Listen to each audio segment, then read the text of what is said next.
शुरुआत एक बड़ी खबर के साथ करते हैं। उत्तर भारत समेत पूरे दिल्ली एनसीआर में ठंड का कहर जारी है। दिल्ली में 2013 के बाद भीषण ठंड पड़ रही है। मंगलवार को दर्ज हुआ इस सीजन का सबसे सर्द दिन। मौसम विभाग ने जारी की है चेतावनी, यानी दिल्ली एनसीआर और कई इलाके ऐसे हैं जो ठंड की चपेट में हैं और टेम्परेचर बहुत ज्यादा गिर गया है। अगले 2 दिन कड़ाके की ठंड पड़ने के आसार हैं। मौसम विभाग ने ऐसी आशंका जाहिर की है। शीतलहर के साथ बारिश और घने कोहरे की संभावना है। शीतलहर चलने से कोहरा बढ़ गया है, ठिठुरन बढ़ी हुई है। उत्तराखंड, हिमाचल प्रदेश, कश्मीर में कई दिनों तक आगे भी बर्फबारी जारी रहेगी। जी हां, कई जिलों में बारिश की भी आशंका है। अब जानते हैं आप कि बारिश और बर्फबारी की वजह से तमाम इलाकों में ठंड बढ़ जाती है। और ये तस्वीरें आप देखिए, पहाड़ी इलाकों में लगातार बर्फबारी हो रही है, मैदानी इलाकों में बारिश की खबरें हैं और इस वजह से ठंड पहले से कई गुना बढ़ गई है और अगले आने वाले 2 दिनों तक कड़ाके की ठंड का सामना आपको करना पड़ सकता है। कई जिलों में बारिश की भी आशंका है। जो तस्वीरें आपको नजर आ रही हैं, ये पहाड़ी इलाकों की तस्वीरें हैं जहां पर आप देख सकते हैं कि बर्फबारी की वजह से कितनी मोटी बर्फ की चादर, बर्फ की परत आपको नजर आएगी।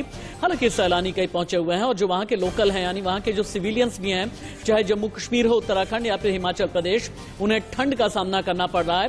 तापमान में बहुत ज्यादा गिरावट है और वेस्टर्न डिस्टर्बेंस की वजह से पूरा उत्तर भारत इस वक्त कोहरे की चादर में है और जो पहाड़ी इलाके हैं वहां पर बर्फबारी जारी है।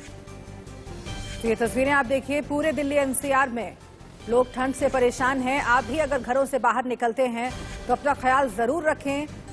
पूरे देश में अलग अलग इलाकों की तस्वीरें हम आपको दिखा रहे हैं। पहाड़ी इलाकों में लगातार बर्फबारी हो रही है। सैलानियों को आप देख रहे हैं वहां पर बड़ी तादाद में पहुंचे हुए हैं, लुत्फ उठा रहे हैं बर्फबारी का। लेकिन आम जनजीवन बुरी तरह से प्रभावित हुआ है इस बढ़ती हुई ठंड की वजह से। और जैसा कि हमने आपको बताया, कल का दिन इस पूरे सीजन का सबसे ठंडा दिन रहा है और 2013 के बाद से सबसे ज्यादा ठंड इस बार पड़ रही है। राजधानी दिल्ली में पालम का इलाका, दक्षिणी दिल्ली का इलाका और ये सब ऐसे इलाके हैं जहां पर तापमान बहुत ज्यादा गिर गया है। 5 डिग्री से भी कम कई जगह का तापमान इस वक्त है।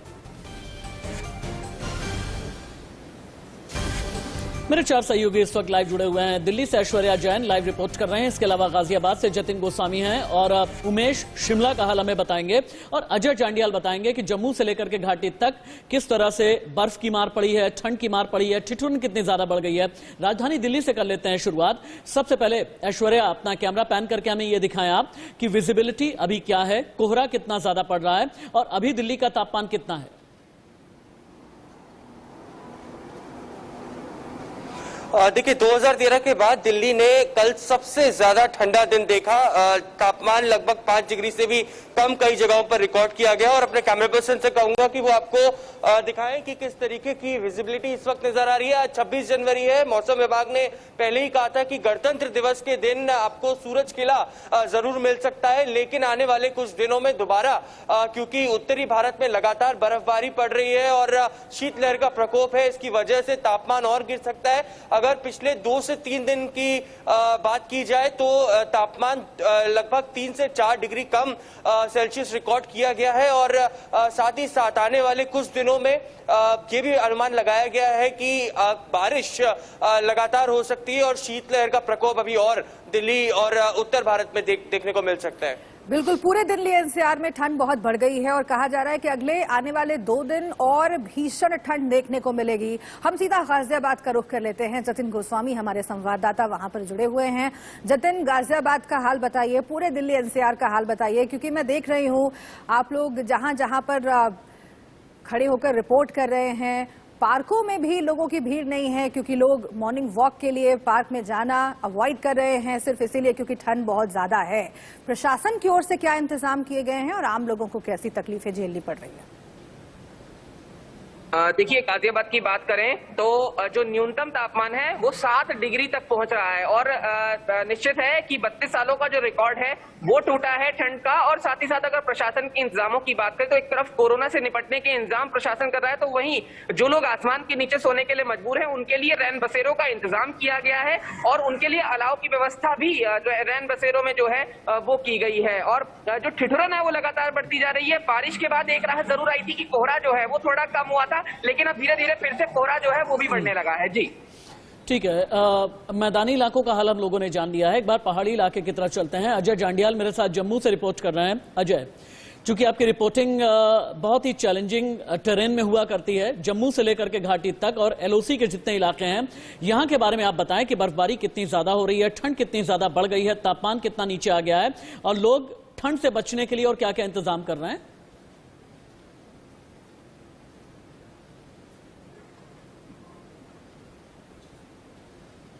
अजय जांडियाल सुन पा रहे हैं आप मुझे?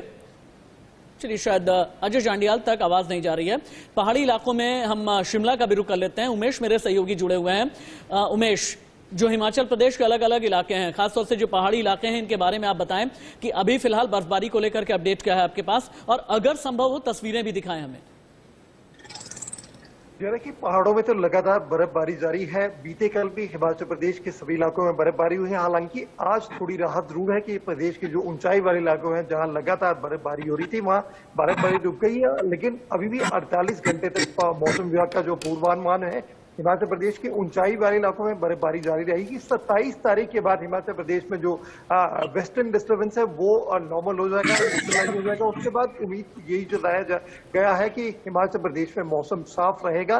लेकिन फिलहाल जो बर्फबारी हुई है उसके चलते दुश्वारियां बहुत ज्यादा सड़कें बंद है। मैं देख पा रहा हूं कि पीछे की तरफ उमेश, अगर संभव हो सके तो आप थोड़ा सा दिखाएं। मैं पीछे आपके बर्फ पड़ती भी नजर आ रही है, लाइव हम देख पा रहे हैं।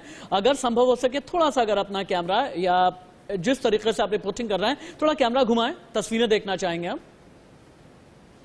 देखिए, जो पहाड़ हैं, इन पहाड़ों पे, इन वादियों पे जिस तरह से बर्फबारी हुई है, वो हालांकि स्थानीय लोगों के लिए थोड़ी मुश्किलें जरूर लेके आई है, लेकिन सौगातें भी जरूर लेके आती है। जिस तरह से पर्यटन कारोबार है वो बिल्कुल शबाब पे पहुंच गया है। हिमाचल के जितने भी पहाड़ी इलाके हैं, पर्यटन स्थल है, वहां बड़ी संख्या में सैलानी पहुंचे हैं। जो कोरोना काल में जो मुश्किलें सैलानियों के नहीं आने से पर्यटन कारोबार हुई थी, वो मुश्किलें दूर होती दिखाई दी है। पर्यटन कारोबार पूरे शबाब पे है। और उसके बाद जो कृषि बागवानी के लिए भी मौसम का जो इस तरह से बर्फबारी होना, वो एक सौगात के रूप में माना जाता है। तो फिलहाल दुश्वारियां जरूर है, सड़कें बंद है, ट्रैफिक नहीं चल पा रहा है, बिजली के ट्रांसफार्मर बंद है, लेकिन उसके बाद भी सैलानी भी बहुत ज्यादा खुश हैं। और जो किसान बागवान, जो पर्यटन कारोबार से जुड़े लोग हैं, उनको भी ये मौसम बहुत ज्यादा मुफीद नजर आ रहा है। और जो परेशानियां थी वो ठीक है। शुक्रिया आपका उमेश, आपका बहुत शुक्रिया। ऐश्वर्य जतिन, आपका भी बहुत बहुत शुक्रिया तमाम जानकारी हम तक पहुंचाने के लिए और तस्वीरें दिखाने के लिए।